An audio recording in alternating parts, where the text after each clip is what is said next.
Bonjour à tous, j'ai l'immense honneur d'inaugurer en votre compagnie ce cycle de conférences. Le thème qui va nous animer ce soir s'intitule Les erreurs à éviter en construction bois. Je m'appelle Léo De Villers, je suis fondateur de la société Jollywood qui vous accompagne depuis près de 40 ans sur tous vos projets bois, de la conception à la mise en œuvre. J'ai aussi auto-publié au format EPUB le guide de survie Construire sa maison en matériaux naturels quand on est sur la paille, ainsi que les 100 plus belles toilettes sèches de France et de Navarre. Alors, avant d'entrer dans le vif du sujet, j'aimerais qu'on s'arrête quelques instants sur ce qu'on entend par construction bois, qui est un thème un peu fourre-tout. On a un premier type de construction qu'on appelle la technique du bois empilé, donc qui va consister en le fait d'empiler du bois. Alors, petite subtilité, on va pas utiliser un seul clou, mais on va réaliser tous les assemblages avec un mi-bois ou alors en sifflet, ce qui, je dois dire, est assez satisfaisant pour le charpentier amoureux et ancien scout d'Europe que je suis. En deuxième type de construction, voilà, la technique dite du poteau-poutre, qui va consister à assembler des poteaux et des poutres, idéal pour aménager des grandes baies vitrées et des poutres qui vont parfois avoir une très longue portée. C'est ce que j'appelle personnellement la construction bois génétiquement modifiée, c'est-à-dire qu'on va assembler différentes lamelles en laboratoire les unes avec les autres, voilà, pour obtenir ces dimensions importantes souhaitées.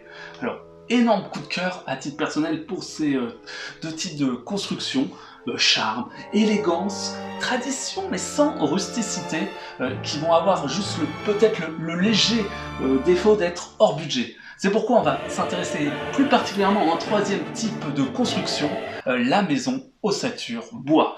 Alors comme ça a peut-être l'air un peu impressionnant, je vais essayer de démystifier tout ça. Pour moi, c'est même moins de la construction que de l'ameublement. Regardez, on va avoir une étagère avec ses deux montants, sa traverse basse, sa traverse haute, et qu'on va venir moduler un peu comme on veut, avec au fond un panneau OSB dans lequel on va venir mettre l'isolant de son choix. Alors, c'est pas très COP21, à titre personnel, j'aime beaucoup la mousse polyuréthane expansive pour son effet waouh garanti.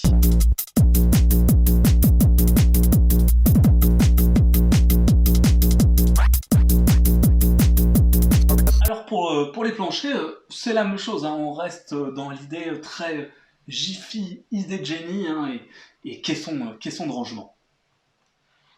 Alors, je crois que là, on a déjà bien dégrossi le sujet, et on va à présent voilà, s'abaisser à un petit format trivial de type YouTube, un top 5 des principales erreurs à éviter en construction bois. Alors, la première erreur, hein, que j'ai intitulée sous-estimer son ennemi, hein, que j'ai identifié en la personne d'Éole, le dieu du vent, qui est voilà, un peu pour nous les charpentiers bois, notre Poutine, hein, notre antagoniste principal. Tout à l'heure, j'ai brièvement évoqué les panneaux OSB pour créer vos caissons. Ils vont aussi avoir un rôle pour le contreventement. Alors, oui, vraiment, faut imaginer la lutte contre le vent comme un siège défensif, hein, de chaque instant. Euh, et le panneau OSB sera vraiment votre bouclier, et les petits clous là, qui viennent le couturer, hein, tout autour sont votre armée de fantassins. Voilà, là on est dans une configuration éprouvée, un type tortue romaine, où vous voyez donc votre maison levée de boucliers sur toutes les faces. Cohésion d'équipe, il ne faut pas laisser un seul centimètre pour que le vent, l'ennemi puisse s'engouffrer, parce qu'on ne sait pas par où il va attaquer. Donc, long pan, toiture, pignon, il peut frapper n'importe où. Il faudra toujours qu'il y ait un panneau OSB valeureux, hein, pour encaisser le choc, et ensuite voilà, le coup l'onde de choc va se disperser de clou en clou, hein, jusqu'aux fondations. Euh, Tant qu'on est sur le vent, je me permets juste un petit aparté. L'alice basse, hein, que vous voyez ici, qui est vraiment la semelle de votre maison, et sur laquelle on va venir ensuite greffer les futurs murs ossature bois. Voilà, très important, fixez-la bien, ancrez-la bien aux extrémités pour éviter ce que j'appelle l'effet boutonnière. Je vous montre tout de suite en image, regardez, petit chemisier voilà, que j'ai acheté l'été dernier à Camden Town. Regardez, je tire un peu là, hop, et il se passe rien, ça bouge pas. Alors que si j'enlève le premier bouton, regardez, tout vient d'un coup, et c'est exactement ça qu'on veut éviter. Alors, les documents de référence pour aller un peu plus loin, approfondir le sujet, donc le DTU 31.2, relatif à la construction de maisons et bâtiments en ossature-bois, le mythe fondateur de la profession, The Three Little Pigs, qui doit exister aussi une version française en téléchargement, et bien sûr l'édito de Pascal Pro sur la tempête Ciaran.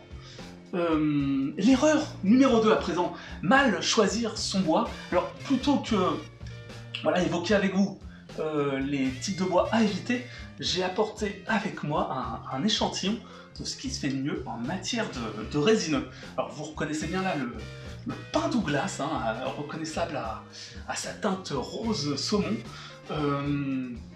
Voilà, très fibreux, pas beaucoup de nœuds, imputrescible, et avec ça, regardez, une délicieuse odeur qui rappelle un peu les rayons droguerie. L'erreur 3, bien sûr, favoriser les mycoses. Alors là, je vais m'appuyer sur les propos d'un bâtisseur alsacien qui s'appelait Arsène Wenger et qui disait qu'il fallait mieux chercher à travailler sur ses points forts que de corriger coûte que coûte ses points faibles, ses défauts. Alors, dans le cas de l'ossature bois, votre point fort, ça va vraiment être ce caractère, cet aspect structure sèche. Alors inversement, oui, peut-être, oui, vous allez manquer un peu d'inertie parce que vos caissons qu'on a évoqués tout à l'heure vont sonner un peu creux, mais ne cherchez pas à les imbiber, je sais pas, avec de la terre, de la boue, de l'argile ou quoi que ce soit. La construction bois, c'est pas la cuisine du monde. Alors, regardez, là, j'ai rien contre voilà, ces différents types de construction en terre crue, Pérou ou peut-être la Maroc, mais voilà, ne cherchez pas forcément à les importer au risque voilà, de créer une champignonnière dans vos murs. L'erreur numéro 3, la tentation du sac poubelle. Alors là, je me permets de m'inscrire totalement en faux par rapport au conseil précédent. Ne soyez pas non plus phobique de l'humidité. En ce moment, la grande tendance, ça va vraiment être de mettre des sacs plastiques à recouvrir vos murs, vos plafonds, avec ces sacs complètement étanches. Et après, voilà, on est obligé de mettre des pompes à oxygène dans vos pièces pour pas mourir d'asphyxie.